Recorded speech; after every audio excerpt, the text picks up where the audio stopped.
Hey, good to see everybody. As you can tell, I know it's not obvious, but I'm not from Connecticut. I'm from the Lone Star State.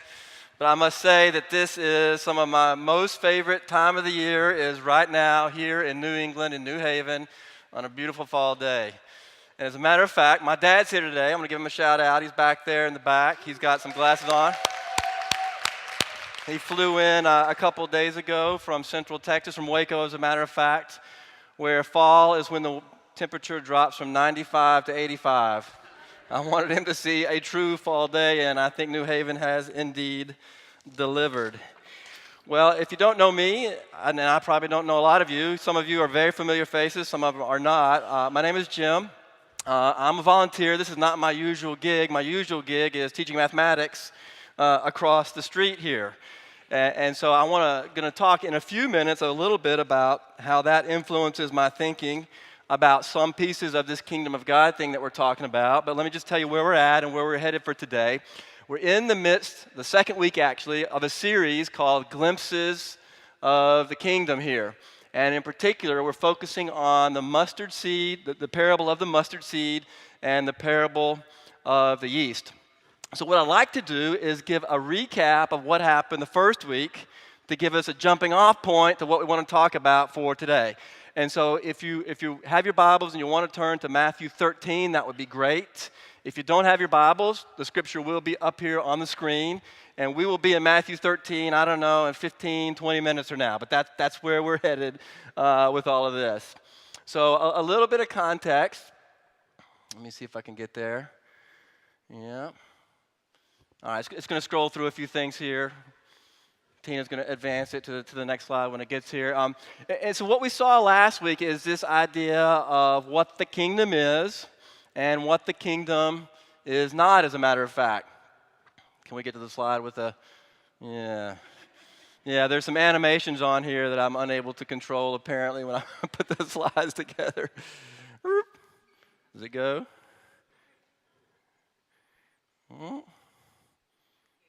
Here we go. What's the kingdom of heaven? So what we're going to talk about first is where Josh was last week, what the kingdom of heaven is not, as a matter of fact. Yeah. There's two of us controlling the slides, which is why we're having this little tug of war right now. Here's what might jump into mind. That is the magic kingdom. And this jumps into my wife's mind all the time because she frequently makes me promise to take her and the kids to Orlando so we can go to the Magic Kingdom. But this is not, in fact, this magical, fantastical world that we sometimes call a kingdom. This is, in fact, not what we're talking about tonight.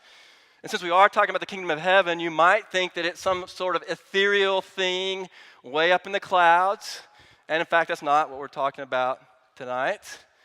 And some of you might think of conquest, power, somebody taking over something else and establishing their own personal fiefdom or their own personal kingdom. And in fact, that is actually not what we're talking about tonight. So what we are talking about tonight is a possible present reality. A possible present reality. And last week, Josh talked about kingdom in a technical sense, I would say. A kingdom has a king. It has a realm where the king rules and reigns, so it's a realm of some kind, and of course a part of the kingdom is their people, their subjects, as a part of this kingdom. Maybe we could distill this idea in the following sense. It is the sphere where things are as they ought to be. The sphere where things are as they ought to be, and we're presuming that as people perhaps that follow Jesus here, at least I do, that this is defined by the king, the God, Jesus the King, okay? Things as they ought to be. Another thing that Josh mentioned last week is what I'm going to call posture. He kept using this phrase, lean into conversations with Jesus. And what happens in Matthew 13, the story shifts from a narrative of what was going on in Jesus' life to a series of cryptic stories that we call parables. These are secret stories of some kind, and they require a certain posture. And that posture is one where we have to lean. It requires us to lean into conversations with Jesus. And Josh asked us to think about lean into conversations with others who talk about Jesus, lean into Scripture as it describes Jesus, lean into certain conversations that point us back and engage us with the God King. Now, as I mentioned, I'm an educator, and so let me tell you how I think about this lean into conversations kind of thing. I teach mathematics, and so one of the first things I do when I come on the first day of class is I tell students, you're going to learn mathematics best not by watching me do mathematics, but by you doing mathematics. And this is how I've come to believe this. So the first day of class, I can come and I can start writing a lot of things on the board. And what happens is information about mathematics comes out of my head, through my arm, onto the chalk or to the pen, onto the whiteboard, and it sits there on the whiteboard, and then it jumps into the pen in the hand of the students who are dutifully copying this down. But many, if not most of the time, it doesn't actually jump up here. It just stays right here on the piece of paper. And some students that they're not writing things down, they're just sort of sitting there going, and they're not taking a bit of notes, they're just sort of absorbing the moment, right? And what I've found is that if you're a pretty good lecturer, or just halfway good, you don't even have to be pretty good, if you're just a decent lecturer, what happens is students go, I got it, I got this, right? And then the exam time comes, and we ask them to reconstruct what they got, and oh my gosh, the truth hits them, they ain't got that. They don't got much at all, as a matter of fact, and there's weeping and gnashing of teeth. And students in my office, and I have a big box of tissues. I know this after the first exam that I need to pull out and tell them. So after several years of conducting class this way, I've realized that if I just tell them in class, it comes out of my head, onto my hand, onto the board, into their hand, that's not quite enough, right? But if I ask them to wrestle with mathematics, if they engage mathematics, then they have a better shot at learning what's going on. And so I've shifted from me doing mathematics in front of them to designing, hopefully in creative ways, some of my students may say torturous ways, for them to engage and to do things in the classroom where they're talking to their neighbor, they're talking to themselves, they're thinking about things, they may be talking to me, but there's sort of this thing going on where there's this engagement. And I can tell you, because I look at my end-of-course evaluations, that they find this difficult because they don't like it so much as they do when I actually put things on the board and they think they got it, but then they really don't. So the point is, it's a struggle. And when we engage, if we want to really deeply understand something, we have to struggle to engage. And I think this captures the spirit of what Josh is saying about our posture. Lean into the conversation, engage the world as God that we are thinking about following or may even follow in sometimes difficult kinds of ways. So these two themes are going to be embedded all throughout this series of about 5 or 6 weeks, this journey that we're on, including tonight, week 2. Okay, so that's sort of the precursor. Now what I want to talk about is to give you some context that gets you to this parable of the yeast and parable of the mustard seed. So one of the big ideas that I think is going on here is that God is calling us to live in this possible present reality, this kingdom way, this way that I'm going to say, this very large and expansive way. And we can see this in chapter 4 of Matthew when Jesus is walking down the shores of Galilee and he runs into 2 fishermen, 2 brothers whose names were Peter and Andrew. And he says, okay, you fishermen, I want you to live a life larger than yourselves, larger than the ones you're currently living in. I want to make you fishers of men. Okay? In other words, Jesus is calling them out of the simplicity, maybe the mundane, maybe kind of cool if you like to fish, interesting kind of life, that small piece of life into something much larger and much more expansive. And the way that Jesus frames this, he frames it as, I want to make you fishers of men. So what happens when Jesus says, come and follow me? Well, they get up and they start to follow Jesus, right? And so what happens is Jesus begins to preach. And in chapters 5, 6, 7, and 8 of Matthew, he preaches a Sermon on the Mount. And there are these humongous crowds that show up. Now, if you are Peter and Andrew going, I'm part of a movement. Yes, sirree. I think we got it going on. I think this Jesus guy, in fact, may be this long-awaited Messiah, this King of Israel that we've been missing for a long, long time. I'm kind of seeing some glimpses of this kingdom coming from this guy that may be the king, in fact. And Jesus affirms this. He begins to heal people. He begins to take people with severe pain, and he removes those pains. He begins to he took a paralyzed man who couldn't walk, whose friends brought him to Jesus, and he helps him to stand up, and he now can walk again. He raised from the dead a woman who was dead. He does all these amazing things, and if you are Peter and Andrew, life is getting pretty good, right? You've made a good choice to follow this guy who is making subtle claims that he is, in fact, the king, and he, therefore, the rule and realm, the sphere of influence where things are as they ought to be, surrounds who this Jesus guy is, right? Then Jesus runs into a guy named Matthew, a tax collector, as a matter of fact. He steps off a boat on the Sea of Galilee. And this is right after he heals a guy who's paralyzed. And he walks down the street. There's a tax collector booth right there. So the tax collector is just waiting near the shoreline for the boats to come in because they're going to collect taxes. In fact, people estimate that 90% of people's incomes at that time went for taxation purposes. You know, we think we got it bad when we're in the 30% bracket or whatever the highest bracket is these days. I don't really know because we're not in that bracket. But we think we got it tough, right? Well, that 90% of their income, you bring in 10 fishes. Fish number 1 goes to the Roman government. Fish number 2, 3, 4 goes to the Roman government. Then 5, 6, 7 fishes go to the local government. And then I'm the tax collector, so I'm going to take a couple fishes too. I'm going to put those in my pocket. And okay, now you can go. You're left with 1. You can go on your way. So if you're a tax collector, guess what happens? And you're a Jewish person who has to pay these taxes. You're not particularly well liked, are you? And then, of course, if you're a tax collector, who almost always these were Jewish people, Rome recruited local people to connect and collect the taxes because they thought it would go a little bit better. If you're a Roman person, you don't like the tax collectors either because, well, they're Jewish. They're just a tool, basically, to do your bidding and to collect your money. And so what happens with the tax collectors, they are disdained by almost everybody around them, but yet they're fairly wealthy. So Jesus is walking down the shores of Galilee, and as he met Peter and Andrew, he meets Matthew. And what does he say to Matthew? He says, "Come and follow me." Well, it's an interesting sort of description after that. The Pharisees go, I'm not sure about that. You know, the Pharisees, these are kind of uptight religious people, had the corn cob in kind of the wrong place. And they were very uptight about how things were supposed to go. And they said, "I don't know, Jesus, what are you doing hanging out with this tax collector?"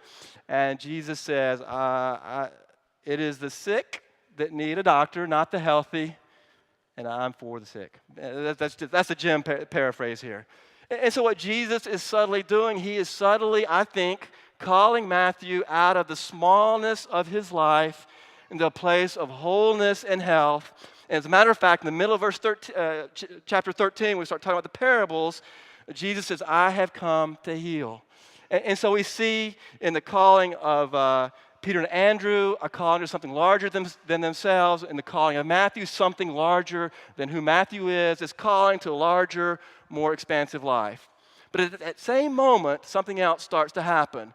There begins to be this subtle opposition to Jesus. And like, "Jesus, why are you hanging out with this tax collector?" And over the next few chapters, this subtle opposition to Jesus becomes less and less subtle and more obvious. And pretty soon there becomes a rumor that people are out to kill Jesus. So if you are Peter and Andrew and perhaps Matthew, at this point, the bloom is kind of off the rose. It's no longer sunshine and daffodils. It's a little bit of tension in the air. There's a little bit of pressure in what's going on. You're associating yourself with somebody that people want to kill. And as a matter of fact, in the middle of chapter 12, the Pharisees just lose it and call Jesus the devil. So this is the context which we find ourselves as we step into chapter 13. On the one hand, Jesus calls us to live this large, expansive life. But on the other hand, the pressures and the things going on in and around Jesus are squeezing this large and expansive life into a life that is smaller and smaller and smaller.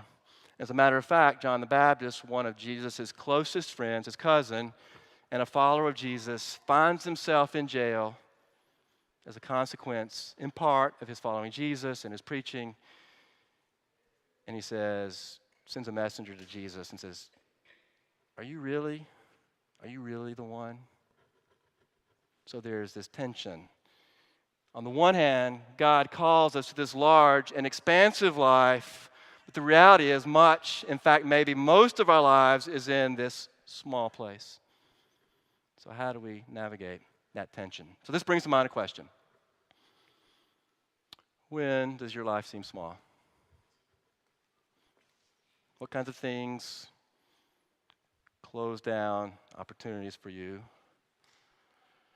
When do you live a large, expansive life, and when does it seem a bit smaller than we want it to be? I think there's lots of things. Obviously, it varies from person to person. I'll tell you, for me, one of the ways that it happens for me, I love to be in the classroom, as I talked about. I love to come up with interesting ways, creative ways to help people learn. I love the conversations before class and after class because that gives me insight into who my students are and how I can speak into their lives. About mathematics, yes, but sometimes about more than mathematics.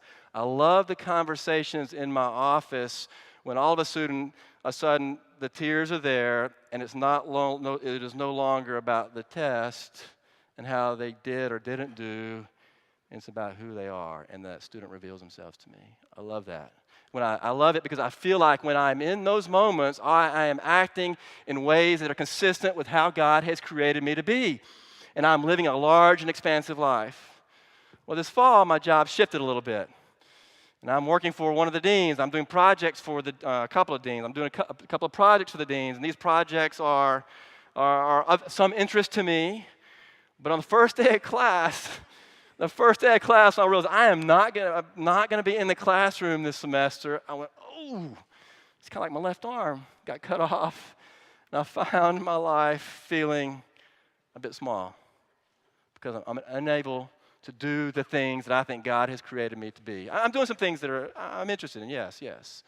There's a piece of me that's been constrained by this. So I don't know what it is for you.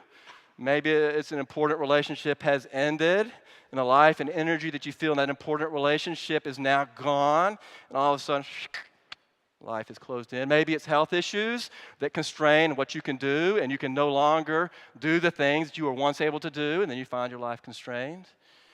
Maybe it is in the mundane. Maybe it's the 1,000th time you have asked your children to pick up the dishes off the table and put them into the dishwasher, and for the 1,000th time, they seem to find creative ways to forget how to do that. And it's just the mundane things of life, and life seems a bit boring. Perhaps it is unmet expectations. You have these expectations of how career should go, how relationships should go, and they haven't gone quite yet. And you find yourself not living a particularly large and expansive life, but a life that seems very, very small. So that brings us to chapter 13. So let me get there myself.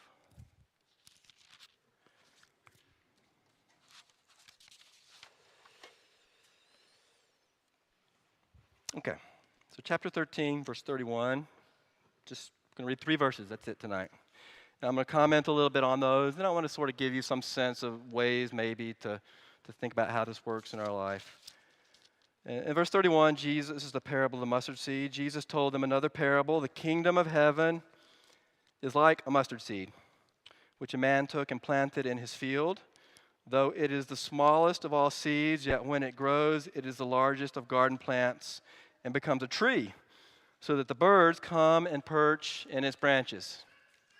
That's the parable of the mustard seed. The parable of the leavened bread, or the parable of the yeast, is in verse 33.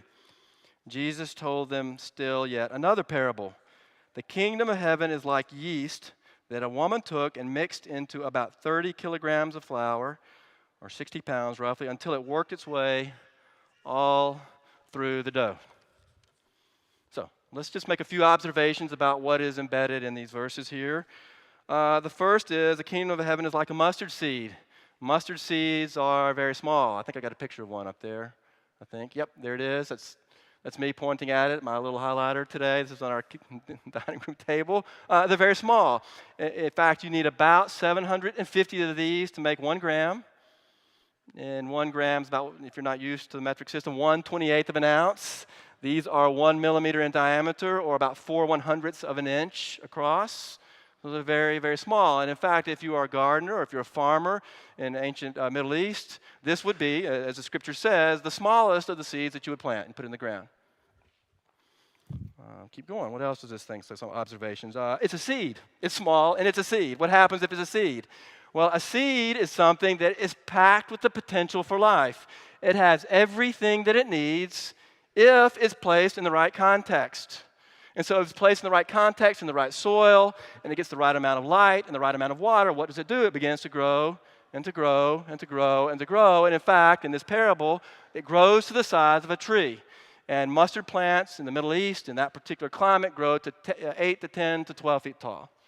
And so on the one hand, what's going on in this parable is there's this huge, huge contrast between the small seed, this small mustard seed, and this large, expansive tree that comes out of it. Okay? Next thing, becomes a tree so that the birds come and perch in its branches. So what happens is it becomes large and expansive, and this has benefit to other people that have no relationship, the birds in this case, to the farmer who planted the tree. There's enough shade and there's enough seed for the birds to come and nest in its branches. So we have this idea of smallness and largeness, and there's a contrast between the two. We have the idea there's potential life, potential growth embedded in the small things of life. And we have this idea that this large, expansive life has benefit to other people. That's the parable of the mustard seed. In the parable of the yeast, we go back to that. It's very similar on many levels. We have a small amount of yeast, put in about 60 pounds of flour. That's about enough to feed 100 to 150 people. So we have this very small thing that produces this very large result, just as we did in the previous parable. We also have something a little bit schminteresting going on here. Yeast in Jewish literature had come to infer things that were evil and things that were bad. And I think Matt probably is going to talk about this a little bit more next week. So we have, on the one hand, on the surface, God is using things that seem to be inappropriate, seem to be evil in some way, but yet God is using that very thing to transform everything around it. So there's this notion of transformation with unexpected things going on in the parable of the yeast. So, one other observation to make.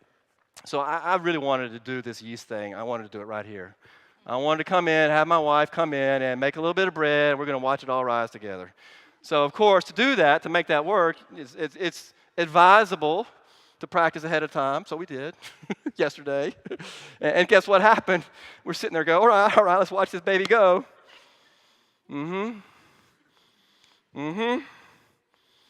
Okay, we'll set the timer for 25 minutes because I think it's going to take me about 25 minutes to get to this point where I talk about this, right? So I go away, 25 minutes later, go, oh, I think it's a little bit larger, but I think, right? And then I realize it's just not going to work. So what's going on here? The growth, it got bigger, yes. Takes, depending on the temperature of the water and how much yeast you put in and certain things, it takes anywhere between 2 to 4 hours to double in size. So if you are watching, as I tried to do at the start, the yeast make this baby rise, you don't see it. It is imperceptible in the growth that's going on. But if you go away and do some other things, and you come back and go, oh, okay, I got it. 4 hours later, it's doubled in size. So if we're trying to watch in the moment to see what's happening and see God at work in our lives, sometimes it is absolutely imperceptible to the senses that we have, but yet days and months and maybe years down the road, we'll be able to see this thing that started very small, the smallness in our life become large and expansive. In other words, we have this kingdom-filled life and world that we live in. So there's a few of the ideas in these two parables. So let's see if we can think about this a little bit further. Let me give you a visual about this. Let me distill all this. Let me distill these ideas. Sorry, I'll do it, Tina. Sorry. These small parts of our lives are packed with potential. I think that's one of the big ideas that's coming out of these two parables. They're small things. They're packed with potential. And the other thing is God is imperceptibly at work transforming small things into big things. And I've already blown the surprise here. We're going to distill this into this idea that small is the new big. Small is the new big. So let me give you a visual to illustrate this. We're going to look at the number of disciples. In 30 AD, there were 12 disciples. And so part of what's going on is, remember, they're seeing the glimpses of the kingdom in their life. Jesus has sort of, in subtle and not so subtle ways, said, yes, the kingdom, it starts, and it starts now. It starts in me and around me. And the disciples are questioning this, right? Because they're feeling these pressures in the smallness of their life, not the expansiveness of Jesus' ministry. But yet there are 12 of them. By 40 AD, people estimate there were roughly 1,000 disciples, roughly. And oh, by the way, in between 30 AD and 40 AD, something happened. And in fact, what happened is life got even smaller for the disciples because as they continued to follow Jesus, what happened?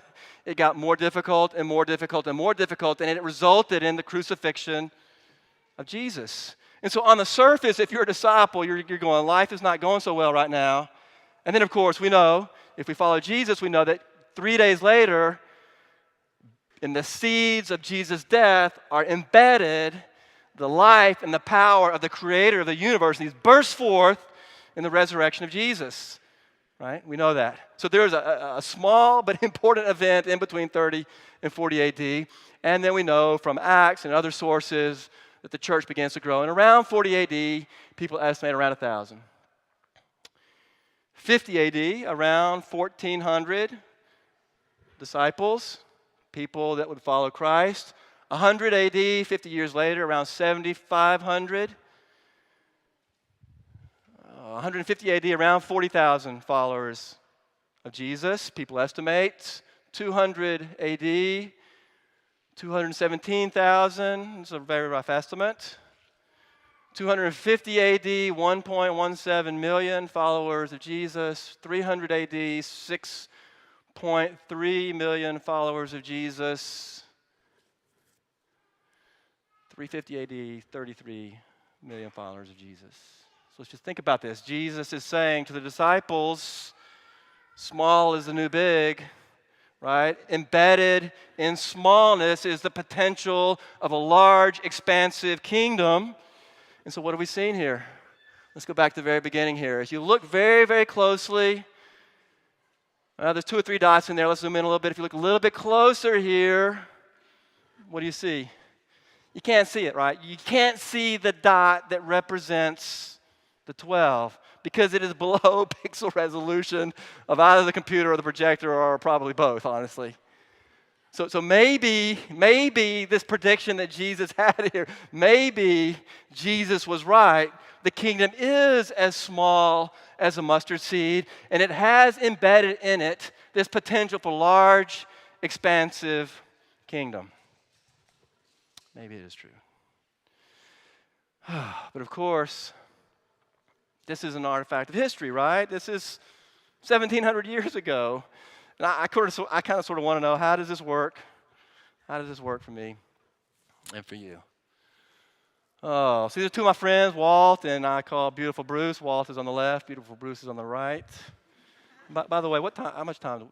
What's the time? I'm not even aware. 4:48. Okay. So this is Walt and Beautiful Bruce. So I knew Walt and Beautiful Bruce when I was in grad school 20 years ago. So I've had this 20-year relationship with these goofballs, and I love them dearly.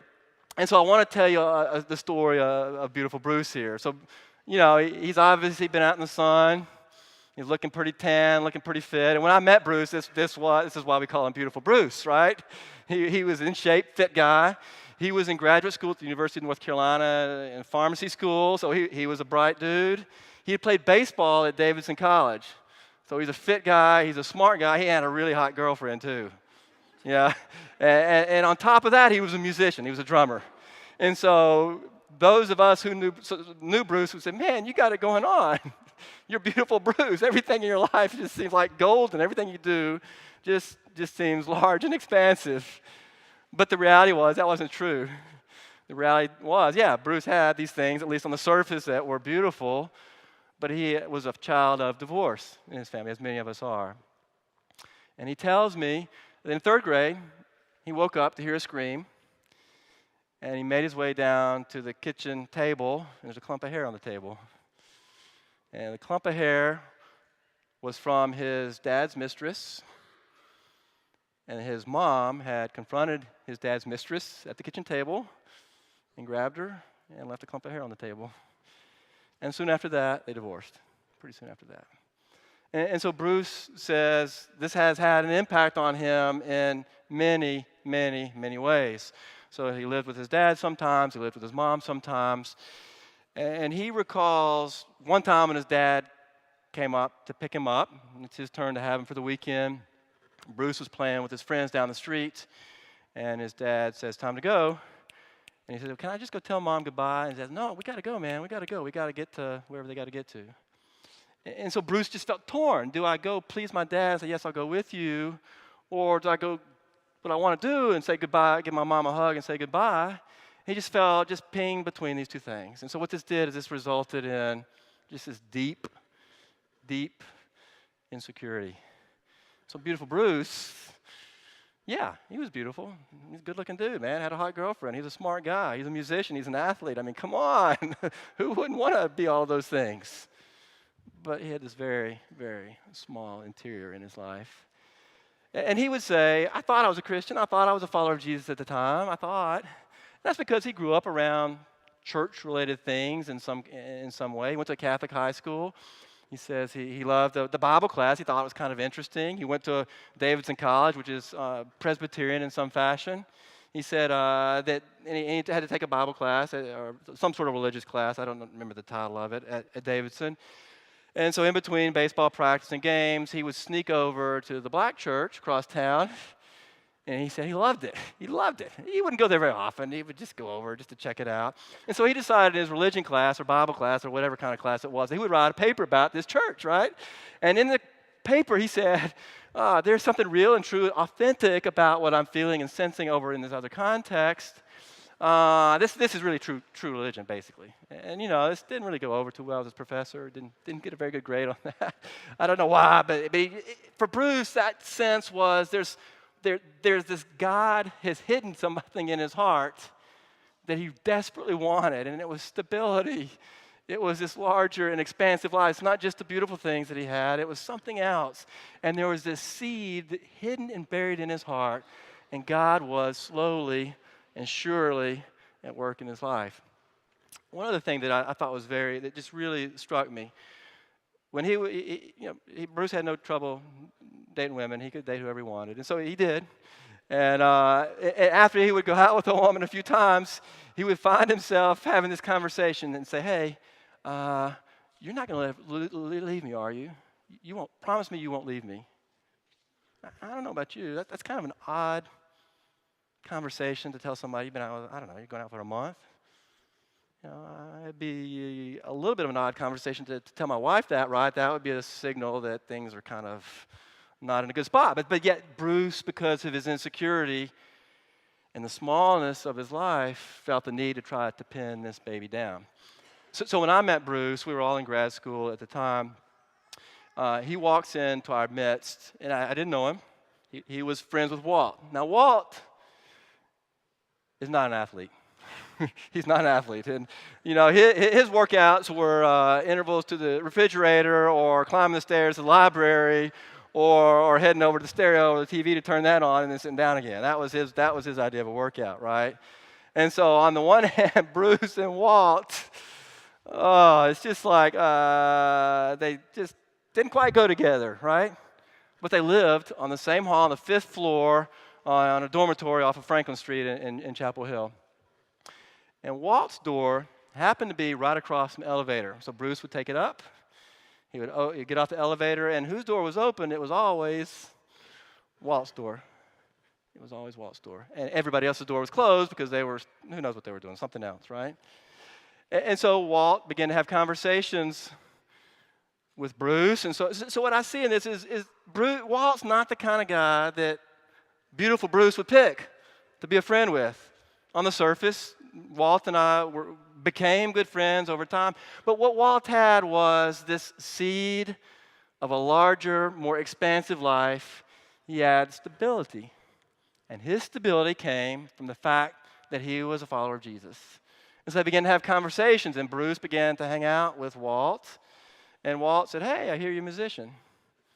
You know, we were all in a little band together, playing crappy Christian music, honestly. But we were having fun doing it. We were having fun doing it.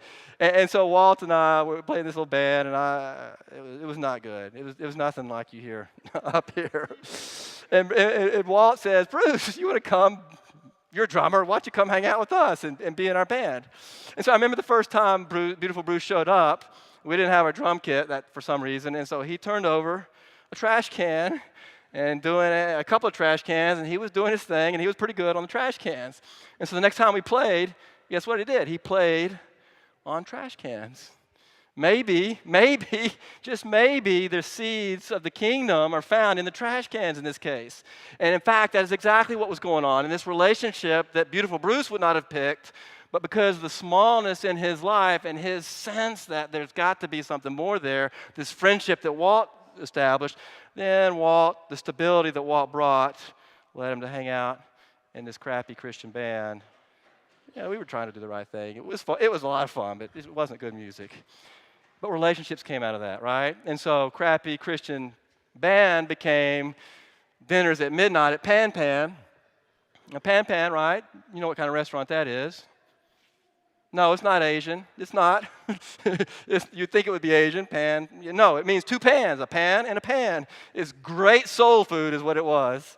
And so we would go to this great soul food place and have conversations from 11 at night to 1 or 2 or 3 in the morning about all these things in life. And Bruce tells me is those relationships, those bonds he never had in his growing up experience, it was the seeds of the kingdom coming into his life through those relationships. We went on retreat one day, and the speaker was talking about relationships, right? Bruce didn't have trouble having relationships with women if he wanted them, he didn't. And so, but at this retreat, at the end of the retreat, he tells me he was undone. He was snapped. He was snapped in two. Because he realized this hot girlfriend, who actually later, Gina, became his wife, she's a great woman. He realized he wasn't sure if he could ever marry her because he didn't know if he could go through it. And the reason he didn't know if he could go through it was there's all sorts of other things in his life jacked up that went back to his childhood. And he was undone because he didn't see how it was ever going to get fixed. Except if he began to follow Jesus in a way that he never had. So coming out of that retreat, he said, "Gina, my life is jacked up. I think I want our relationship to go places. Will you go there with me?" And she said, "Okay, we'll see where it goes." And they drew some sexual boundaries around their relationship. Bruce began to follow Jesus in a way that he never had in his life. Gina said, "Yes, I will go there with you." And in 2-3 years, they eventually married. Fast forward 17, 18, 20 years now. So Bruce lives in San Francisco in the Bay Area. He does pharmacy stuff. I'm not sure what all he does because I don't understand it. He does pharmacy stuff. He's got 4 boys. I don't think I have a picture of that. No, he's got 4 boys. And the thing that he lives with today is this passage. It's the one that says, "God will never leave you or forsake you." I said, "Bruce, what's different now, 20 years from when we were hanging out together?" He says, "I live this out, and this is a reality in my life every day of the week, every day of the year. And this is what my boys are hearing from me. I will never leave you." The very thing that he did not have growing up is the thing that God has built into his life. In the smallness of the life, there is a largeness and there is expansiveness in who he is today because the kingdom entered in these small seeds of friendships that beautiful Bruce would never have picked, but the real Bruce needed, right? Packed with potential. So, where are we headed with all this tonight? So I guess what I want to say is the kingdom is like a mustard seed. The kingdom is like yeast. And that points us to the idea that the kingdom enters in the smallness of life. And if you think about this, when we think about how God entered the world, I think it's very interesting. So when God chose to enter the world, he chose to enter into the Roman Empire. In fact, into the armpit of the Roman Empire, Israel. In fact, God chose to enter our world into a small town, Bethlehem, in the armpit of the Roman Empire. And in fact, God chose to enter into through a peasant woman of no significance in a small town in the armpit of the Roman Empire. In fact, God chose to enter as a small, frail, helpless child through the body of this peasant woman of no significance in a small town in the armpit of the Roman Empire. In fact, God chose to enter into a crap-filled stable as a small child, the son of a peasant woman of no significance in a small town in the armpit of the Roman Empire. If we believe that's possible, and it's possible that this beginning, these glimpses of the kingdom that the disciples were seeing when they met Jesus, the glimpses of the kingdom that exploded upon resurrection, the glimpses of the kingdom that we saw as more and more and more disciples followed Jesus, the glimpses of the kingdom that entered Bruce's life 20 years ago and now have created this large, expansive life. Maybe the possibility exists for those same seeds of the kingdom to enter into the small parts of our life. So I think what I'm asking you to do today is, would you consider the possibility that God could enter the small parts of your life? If the worship team wants to come up, we'll go past this. Yeah, we'll skip this. I've got a few questions I want to ask you to consider. Is it possible that God is at work in your life in the small places? Now, I realize when I ask this question that the kingdom is described as this very, very small things, right? Mustard seeds and yeast. And because of the smallness of this, it may not be possible to ascertain and to observe and to be cognizant and aware of exactly how God is working in your life. But I'm asking, is it possible that God might be in the small places of your life? Is it possible that there are some things, small things, that you need to be faithful to?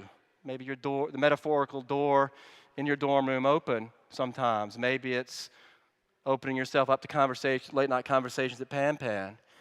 And the other thing I want to ask is this idea that we started with is our posture. If we want to engage God at work in the small parts of our life, if we want to engage God at work in the small parts of other people's lives, our posture has to be one where it is aligned with Jesus. And you were saying, I am open and willing to hear from you and to consider whatever you have to say. I'm open. I'm open. That's all we're asking for in terms of posture. Where do you find yourself in all of these tonight? So the worship team is going to sing. We're going to give you a few minutes just to consider these ideas, just in the privacy of your own heart. After that, we'll have a time to come and take communion. And when you take communion, you're saying, okay, Jesus, this bread that represents this broken body, this crucified God, I take these small parts of my life and I choose to accept this bread, recognizing that something in me will die, but I choose to believe that when I take the cup here, that this life-giving blood may resurrect in these small parts of my life where things must die. It may resurrect this large and expansive kingdom. And the third opportunity we're going to give you after a few minutes of worship, communion, is I realize it's very possible, in fact likely, that you're not aware of the work of God in your heart. I am not most of the time, honestly. And so we're going to have people that we'll pray with over here on the side. And so that will be an opportunity for you just to go and say, hey, will you pray with me? Will you go with me before God and ask God, how do you want to work in these small places in my life?